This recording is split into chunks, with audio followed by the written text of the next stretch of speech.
The Lord be with you. And with your spirit. A reading from the Holy Gospel according to Mark. Glory to you, O Lord. Jesus went to the district of Tyre. He entered a house and wanted no one to know about it, but he could not escape notice. Soon, a woman whose daughter had an unclean spirit heard about him. She came and fell at his feet. The woman was a Greek, a Syrophoenician by birth, and she begged him to drive the demon out of her daughter. He said to her, "Let the children be fed first, for it is not right to take the food of the children and throw it to the dogs."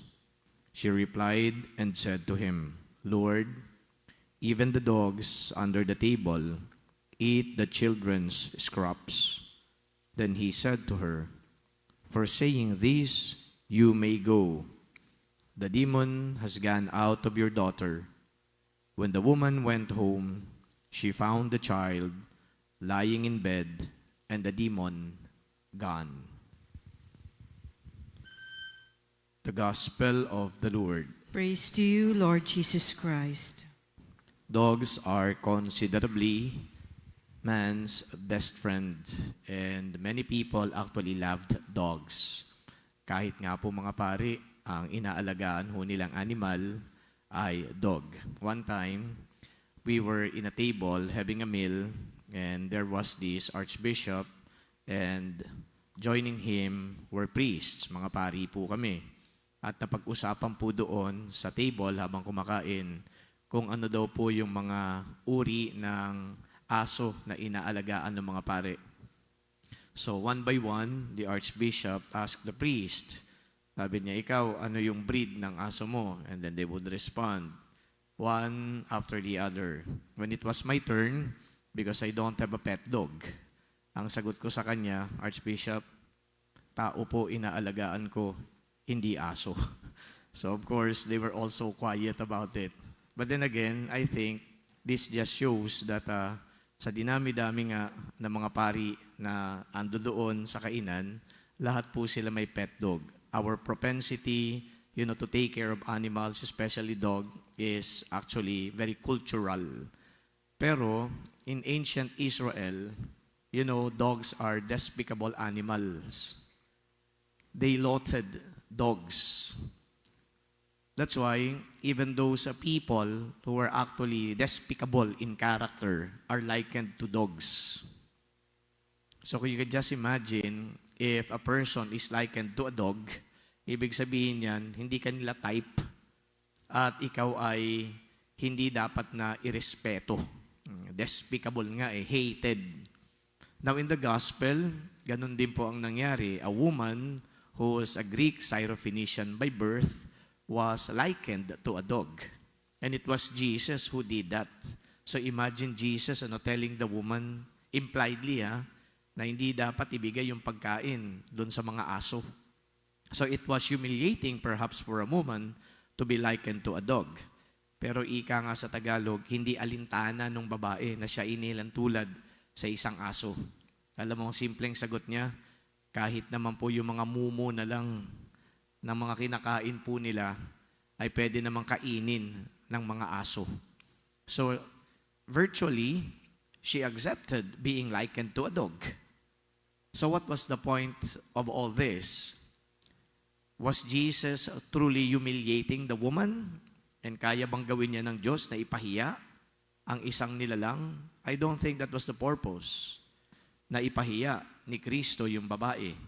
But merely, it was said, recognizing the culture of the place and at the time. Okay, so it was not actually to put down the woman, undermine the woman, knowing that God actually looks at the dignity of a person. So he was not there trying to humiliate the woman, undermine the woman, much less, don't care for the dignity of that woman.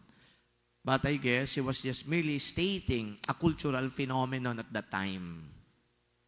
Ano yung point dito, ang ating Panginoon, kung ini-state niya yung cultural phenomenon at that time? Well, there were really classes of people. The Pharisees, for example, they look at themselves as in the upper echelon of society. They were the lawyers, the educated ones. In fact, pag sinabing Pharisee, ang ibig sabihin niyan, the enlightened ones. Enlightened kuno. So merong mga tao na ang tingin nila, ang kultura ay mababang uri. So yun ang nare-enforce dito ng ating Panginoon. But far from merely reinforcing, gusto din ni Jesus to drive home one very important point. And what is that? Yung humility ng babae na tinanggap niya, okay, you can liken me to a dog, but even the dogs are actually entitled also even to the scraps of the food that fell down from the master's table. The humility of that woman. And I guess, if you're going to look at the whole story, makikita natin dito that when we pray, that when we ask the Lord, it should always be in humble prayer. Hindi yung tipong demanding ang tao. Tingnan mo minsan ng tao kapag nagdadasal, parang napaka-demanding ng tao habang nakaluhod dyan. Nandoon nga yung irony eh. Nakaluhod ka, pero kapag magdasal ka, parang pinupuwersa mo yung Diyos. Ano yung irony? Nakaluhod. Luhod is pagpapakita ng respeto doon sa kausap mo. Pero kapag magsalita naman tayo, sama ng loob, galit, di ba? Tapos demand, kapag hindi ka agad na ibigay, ando doon yung tampo. But here, Christ is emphasizing that your humility is what actually made me cure your daughter. So humble prayer ang tawag natin doon. There should be humility in prayer. And what is that humility in prayer? That you're only begging, requesting. It is not as if I have the right to everything. And because I believe that I have the right to everything, then I can just simply force you, my Lord, to give me what I want. Oh, hindi po ganun yung prayer. So the humility in prayer is recognizing that we are so helpless, that without this guy that we are asking for something, then we can't have it. We can't have what we want. So our life depends on that guy. Our life depends on God. And the woman simply showed us that. Nandito po ako, nagpapakumbaba. Okay na po. Ako ay aso. Maaring hindi gusto ng mga tao. Pero alam ko po may magagawa kayo para sa aking anak. And look at that. It was not even a favor for her. It was a favor for her daughter. And it adds up to the humility of this lady. Humihingi siya, hindi naman po para sa akin, Lord, pero maawa na po kayo. Gusto ko yung anak ko po mabuhay. Sige po, ako ay aso. Pero kahit na konti man lang na biyaya, siguro naman po yung aso ay dapat pakainin din. My dear friends, brothers and sisters, this should change our attitudes, our behavior, perhaps, when we converse and talk to our God in prayer. We don't have a right to anything. We are only waiting for God's generosity to be operational. And here, when we kneel down, that's why it is a gesture of prostration, not frustration, but we prostrate ourselves to the source and author of all good, God. Kaya yung irony na binabanggit ko, nakaluhod tayo, nakikiusap, pero kapag magsalita tayo, wag naman na para tayong yung may karapatan sa lahat. So humility, that's why we are prostrated, kneeling down when we talk to Him, is very important.